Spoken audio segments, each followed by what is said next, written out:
dans notre production avec la revue du JDC, l'essentiel de tous les articles rendus publics par nos confrères de la presse écrite, sans oublier aussi que demain c'est un jour férié, donc il n'y aura pas de journaux en kiosque, mais même si quelques webzines peuvent faire quelques articles. Alors King Pierre Junior, l'essentiel de la revue de ce soir. La revue du JDC en toile de fond nous amène au cœur de Cameroun Tribune. On fera également un arrêt sur Jeune Afrique qui vous propose alors un sujet qui concerne seulement cette unité nationale qu'on est en train de célébrer. Et bien évidemment, je vous le disais hier, on va poursuivre notre une, notamment avec Zinzin Magazine qui va vous présenter la sélection musicale des chansons qui riment avec l'unité. Et puis Afrique, on parlera de ces démentis de deux artistes, notamment qui viennent du continent africain. Justement, on ouvre cette revue avec le quotidien de Marie-Claire Nana qui dans sa une titre Unité nationale, notre trésor. Jolie a déjà bien fait de parler de cette 49e édition qui est en train de se préparer. Pour faire un clin d'œil à Charlie, vous allez comprendre pourquoi certainement avec son vestimentaire. On va aller un peu plus loin, notamment avec cette photo pour la première qui est consacrée à Charlotte Dipanda. Et puis si on a grandi, ça donne ceci. Musique, c'est le 5e de Charlotte Dipanda. La chanteuse est née au Cameroun et elle est également là pour la promotion de son nouvel album intitulé CD hier. Elle a fait une escale au siège de Sopekam à Yaoundé pour échanger avec notamment les responsables de ce projet. Un entretien qui est mené par la chef d'ex-culture et en interne. On peut également lire Charlotte Dipanda à cœur ouvert.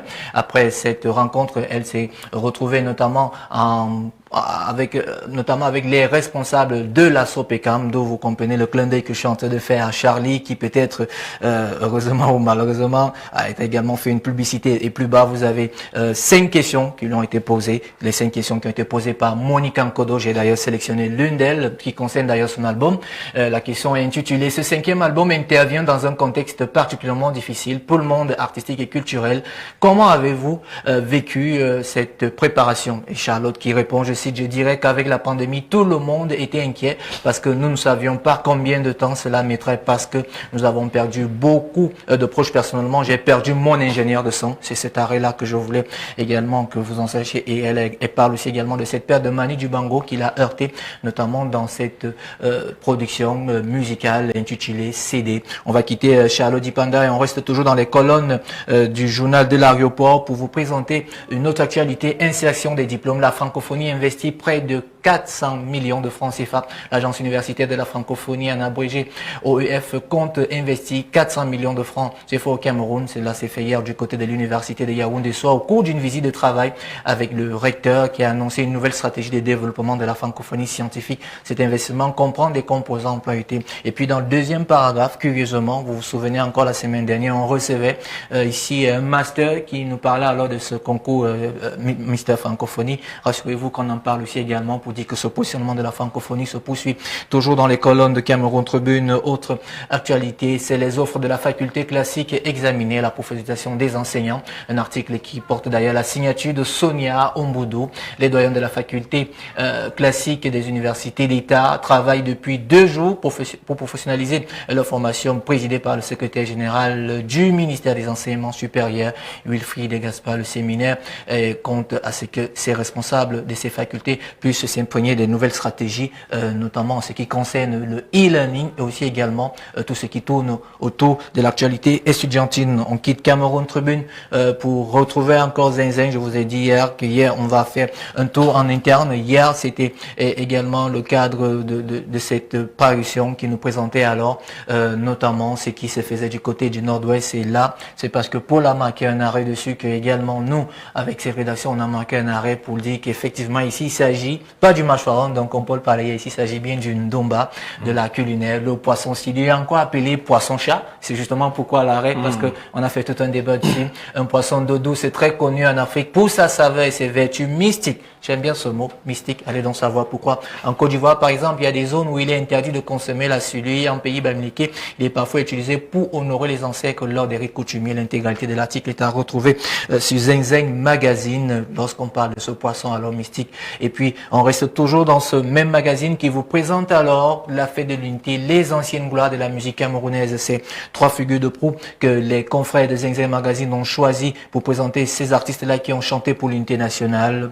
Dans la toute première, à l'unanimité, tout le monde sait qu'il s'agit bel et bien de Anne-Marie Ndiaye de mémoire, Elvis Kemayo, Pierre Tchana, Pierre Didi Tchakouté, Manu Dibango, André Maritala, qui appartiennent à la ancienne génération. L'intégralité de l'article est à retrouver, où on vous parle alors de ce rendu. Si on va un peu plus loin dans ce même article, vous allez vous rendre compte que Elvis Kemayo, qui a collaboré avec les plus grands, a apporté également sa touche. Rassurez-vous, cette photo n'est pas une photo de carte d'identité, il s'agit bel et bien de celui qui est derrière l'auteur de cette chanson au Cameroun que tout le monde chante souvent, Pierre Kemayo, mais en référence à son idole, à son idole Elvis Presley, il a adopté Elvis Kemayo comme nom d'artiste et s'est fait connaître avec son grand talent en 1984 pour faire figure des dates. On parle également de Pierre Didi Tchakouté, un artiste spécialiste dans le même style de musique que Pierre Tchana, appelé le Mangambe. Il a su faire danser les Camerounais avec des chansons années 70 et années 80. On quitte Zengzeng et en quittant la transition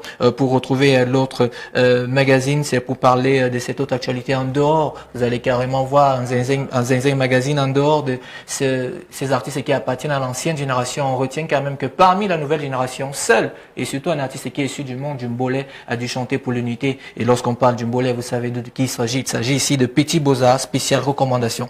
Et puis on va un peu plus loin avec notamment des bonnes nouvelles. Certains se posaient la question où elle était passée parce que en dehors de chanter, figurez-vous qu'également qu'elle est une agence de communication depuis le 10 mai dernier. L'artiste camerounaise, auteur du titre Forme O, Linda Raymond, a soufflé sur ses 40e bougies. L'artiste avait tenu à remercier via son passage Facebook tous ceux qui ont marqué un arrêt pour souhaiter Happy Birthday. C'est ce que nous fait comprendre nos confrères de www.cultureeben.com. On va toujours rester dans le jargon des souhaits, mais cette fois-ci avec une bonne nouvelle pour ceux et celles qui suivent cette mannequin qui est devenue carrément une référence, Naomi Campbell, maman 50 ans. Tous les webzines en parlent, Visley. On parle de pratiquement 600 et c'est un clin d'œil justement pour parler à ses confrères d'Angleterre qu'il n'y avait vraiment pas le choix. Il fallait faire un arrêt sur un webzine, un seul, parce qu'il y en avait tellement. Et il y a par exemple, là, vous pouvez voir les pieds de ce tout petit, même si beaucoup se posent la question de savoir qui est le père de ce bébé. D'ailleurs, c'est la question que posent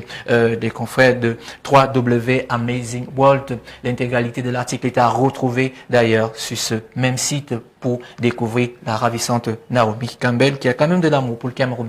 Webzine, pour parler d'un autre, c'est bien cette affaire. Après le chanteur sénégalais à succès Youssou N'Dour, il y a quelques jours, le Tanzanien Diamond Platnumz a réagi au rapport de Forbes concernant la liste des musiciens africains les plus riches. Le classement établi par le magazine américain de l'économie le place au 20e rang, une valeur estimée à près de 5,1 millions de dollars, ce que dément le Tanzanien. On se pose d'ailleurs la question de savoir pourquoi avoir attendu que ce soit Youssou N'Dour qui se mette en premier, sinon ils ont été tous informés. Si on va plus loin dans le même article, vous allez avoir également d'autres éléments qui concernent, et j'aime bien cet extrait que j'ai dû prendre pour vous. Ce n'est pas parce que ces chiffres viennent de l'extérieur que c'est vrai, au contraire c'est faux. Pour preuve, depuis 2 ans je ne travaille pas, alors comment je peux avoir tout cet argent, a-t-il déclaré l'artiste Diamond Platnumz sur les réseaux sociaux. Une liste de 20 artistes africains les plus riches attribués au magazine Forbes avec circulé il y a quelques jours. La liste de chanteurs sénégalais Youssou N'Dour, propriétaire du groupe Futur Media. D'ailleurs, on dit merci à ses confrères de ce côté parce que très souvent, ils nous envoient souvent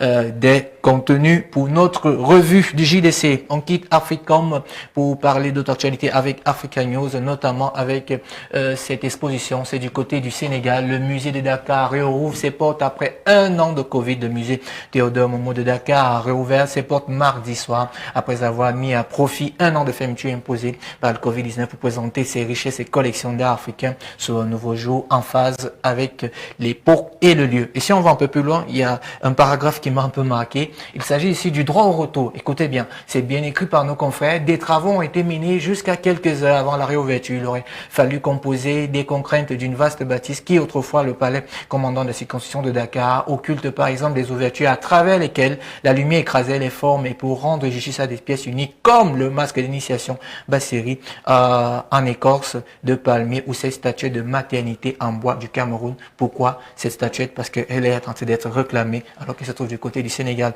Je vous invite à lire l'intégralité de l'article sur www.africanews.com. On va certainement quitter africanews.com pour retrouver une autre actualité qui sied très bien avec ce qui se prépare demain, vous le savez. Et c'est d'ailleurs nos confrères de Jeune Afrique qui titrent Fracas, un polar sur fond de violence postcoloniale dans le Cameroun d'Ahidjo, et c'est bien marqué. Après le requiem pour une république sur la guerre d'Algérie, le journaliste français Thomas Cataloube publie un second polar se déroulant durant la période de colonisation. Cette fois, c'est le Cameroun d'Ahidjo qui en offre le décor. De nombreux personnages sont également cités. On parle également de ces assassinats, et puis il y a ces noms qui reviennent. En semaine, on en parlait encore avec Félix Moumié ou encore Oumiobe, et un peu plus loin dans ce même article qu'on nous propose Jeune Afrique, vous avez également d'autres noms qui viennent notamment à l'époque de l'UPC, de l'Union des populations du Cameroun. Et je crois, le deuxième paragraphe de ce même article, vous aurez également ceux qui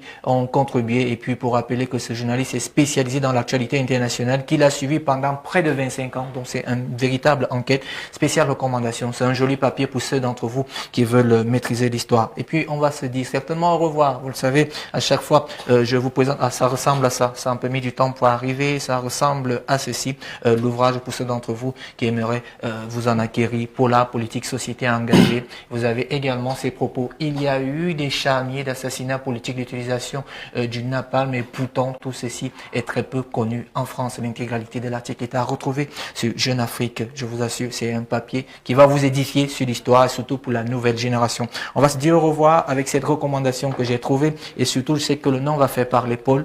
Il a été illustré par Félix Fauquois. On parle de Félix Fauquois, il s'agit ici de celui qui est derrière la mascotte Mola. Eh bien, c'est paru aux éditions Afro Confiance qui présente les icônes de Kimia. J'ai trouvé que à quelques heures de la célébration de la fête de l'unité, il y a ces icônes qui apparaissent. Vous pouvez par exemple reconnaître là Thomas Sankara ici, et le Lumba. Il y en a encore d'autres spéciales recommandations. Elle vous parle alors notamment des notions telles que celui du panafricanisme, du colonialisme et surtout de la détermination de l'intégralité. C'est ce qu'on demande pour la plupart à ces Africains. Elle invite dans un voyage à découvrir notamment les 10 icônes qui ont inspiré selon elle la plupart de ces artistes. Vous connaissez déjà la formule. Si vous êtes nouveau, abonnez-vous au kiosque et kiosque, car les journalistes vivent de leurs écrits, comme Wesley l'a dit hier. Tout à l'heure, on va se retrouver demain certainement avec les webzines. Heureuse célébration de la fête de l'unité à tous, et à demain pour une autre Merci beaucoup du JDC. Merci King Pierre pour cet ensemble de